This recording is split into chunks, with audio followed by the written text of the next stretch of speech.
हम लोग पढ़ाई कर रहे हैं कक्षा 10 का बायोलॉजी का चैप्टर नंबर 4 पढ़ रहे हैं। ठीक है, यानी कि उत्सर्जन तंत्र। ठीक है, जिसमें हमने आपको कल के वीडियो में प्रश्न संख्या 5 तक हम आपको बता दिए थे। आज हम लोग प्रश्न संख्या 6 से पढ़ेंगे। ठीक है, तो चलिए हम लोग आज शुरुआत करते हैं आज का क्लास।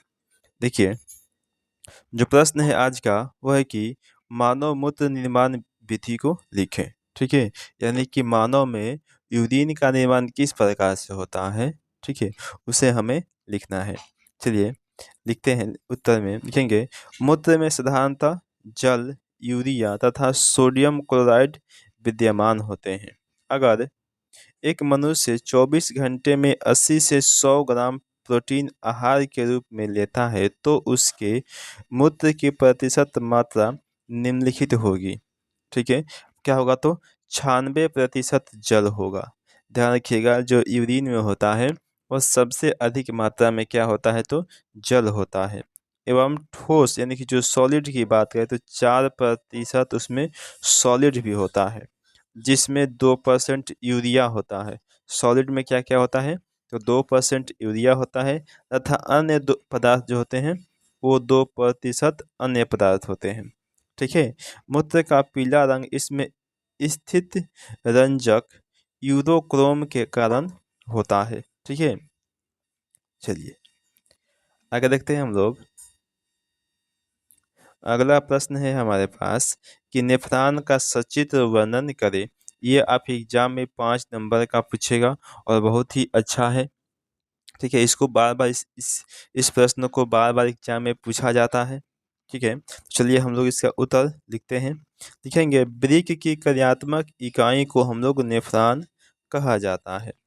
इसे विक्राणु भी कहा जाता है। प्रत्येक वृक्क में नेफ्रॉन की संख्या 10 लाख से अधिक होती है। नेफ्रॉन की संरचना प्याले की आकृति का होता है, जिसे वोमेन संपुट कहा जाता है। ठीक है, देखिए, जो नेफ्रॉन की संरचना होती है वो क्या होती है कि एक प्याले के आकार की होती है, जिसे हम लोग क्या कहते हैं तो वोमेन संपुट कहते हैं। ठीक है, चलिए आगे देखते हैं। आगे है कि वोमेन संपुट में रुधिर कोशिकाओं का जाल जैसा गुच्छा का समूह पाया जाता है, जिसे ग्लोमेरुलस कहते हैं। ठीक है, ये देखिए, ये वाला जो भाग है वो क्या है तो ग्लोमेरुलस है, ये वाला भाग। ठीक है, ग्लोमेरुलस है ये वाला भाग। ग्लोमेरुलस और वोमेन संपुट में के मिश्रित रूप को मैल एपिगियम संपुट कहा जाता है। ठीक है, सभी नेफ्रॉन के मेलपिगियन संपुट वृक्क के कार्टेक्स भाग में क्या होते हैं तो शामिल होते हैं। ठीक है, चल देखिए, अगला प्रश्न है हमारे पास, कह रहा है कि वृक्क किस तंत्र का एक भाग है। देखिए, जो वृक्क है वह किस तंत्र का एक भाग है। ठीक है, तो बात करें तो वृक्क क्या है तो उत्सर्जन तंत्र का भाग है। वृक्क किसका भाग है तो उत्सर्जन तंत्र का भाग होता है। ठीक है, चल देखिए, अगला प्रश्न हम लोग देखेंगे 9 नंबर। चलिए देखिए, प्रश्न है हमारा, तो इसे छोटा कर लेते हैं ताकि अट जाए। चलिए देखिए, 9 नंबर प्रश्न है, कह रहा है कि मनुष्य के लिए उपयोगी पौधे के उत्सर्जी पदार्थों का विवरण दीजिए। ठीक है, यानी कह रहा है कि जो पौधे होते हैं वह अपने मतलब उत्सर्जी पदार्थ यानी अपशिष्ट पदार्थों को बाहर निकाल देते हैं पौधे, लेकिन उन अपशिष्ट पदार्थों के लिए वह जो अपशिष्ट पदार्थ पौधे बाहर निकालते हैं वह मनुष्य के लिए उपयोगी होता है। ऐसा करा कि उसका हमें उदाहरण देना है, विवरण देना है, उसे हमें बताना है।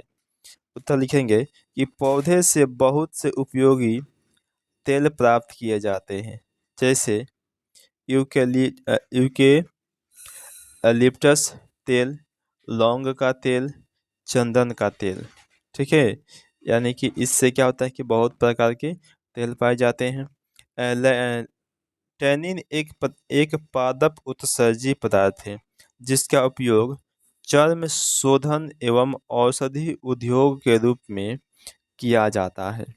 ठीक है। तीसरा का है कि बबूल, नीम, आम, सहजन आदि वृक्षों में उत्सर्जी पदार्थ के रूप में गोंद प्राप्त होता है, जो बहुत ही उपयोगी होता है। ठीक है। देखिएगा, जो नीम का पेड़ है, जो बबूल का पेड़ है, आम का है या फिर सहजन का पेड़ है, उसमें क्या होता है कि उत्सर्जी पदार्थ के रूप में गोंद जो है बाहर निकलते रहता है। ठीक है। और वह जो गोंद होता है वह हमारे लिए बहुत ही उपयोगी पदार्थ होता है। ठीक है, क्योंकि उसी की सहायता से हम किसी चीज़ को, मान लीजिए कि हम लोग क्या करते हैं कि बनाते हैं, जैसे टेप ओप बनता है साटने वाला। ठीक है। तो उसमें सबका उपयोग होता है, या फिर गोंद बनता है, जो गम बनता है। अगला है चौथा कि लेटेक्स, रेजिन, रबर इत्यादि उपयोगी पदार्थ बहुत से वृक्षों से उत्सर्जी पदार्थ के रूप में हमें प्राप्त किए जाते हैं।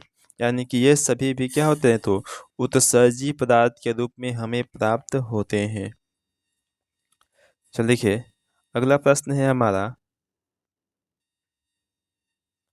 10 नंबर का, कि उत्सर्जी पदार्थ से छुटकारा पाने के लिए पादप किन विधियों का उपयोग करते हैं। और जो उत्सर्जी पदार्थ है उससे अगर हमें छुटकारा पाना है, तो छुटकारा पाने के लिए जो पादप हैं वह किस प्रकार के विधियों का उपयोग करते हैं। ठीक है। चलिए, तो उत्तर लिखेंगे उत्सर्जी पदार्थ से छुटकारा पाने के लिए पादप निम्नलिखित विधियों का उपयोग करते हैं। पहला है कि उत्सर्जी पदार्थों को पत्तियों में जमा करना और पतझड़ के माध्यम से उनसे मुक्ति पाना होता है। ठीक है। यानी कि कुछ पौधे क्या करते हैं, या फिर पेड़ जो होते हैं वह, यानी कि जो अपना उसका उत्सर्जी पदार्थ होता है वह अपने पत्तियों में जमा कर लेते हैं, और जब पतझड़ का मौसम आता है तो उन पत्तियों को गिरा देते हैं, जिससे क्या होता है कि उत्सर्जी पदार्थ उनका उनके शरीर से बाहर हो जाता है। और दूसरा का है अतिरिक्त भोजन तथा अन्य पदार्थों को फलों, फूलों तथा संग्रहकारी अंगों में जमा करना। देखिए, यानी कि अतिरिक्त जो उनके पास फल यानी कि भोजन आ जाता है या फिर अन्य पदार्थ आता है, तो क्या करते हैं कि या तो वो, अगर उनके पास पेड़ में फल लगा है तो फल के पास भेज देंगे, या फूल लगा है तो फूल के पास भेज देंगे, या फिर फल और फूल नहीं लगा है तो ऐसे मतलब उनके संग्रह करने वाले अंग है वहाँ पर भेज देंगे। ठीक है। यानी कि इनका जो होता है, जहाँ जहाँ पर देखते होंगे गांठ, वहाँ पर क्या होता है कि इनका भोजन जो है संग्रह होता है। तीसरा का है लेटेक्स, रेजिन, टेनिन एवं एल्केलाइड को पुराने ऊतकों में जमा करना। ठीक है। देखिए, चलिए आज के वीडियो में आपका ये चैप्टर जो है वो समाप्त हो गया। अब हम अगले वीडियो में चैप्टर नियंत्रण एवं समन्वय को पढ़ेंगे। ठीक है, नियंत्रण एवं समन्वय। ठीक है।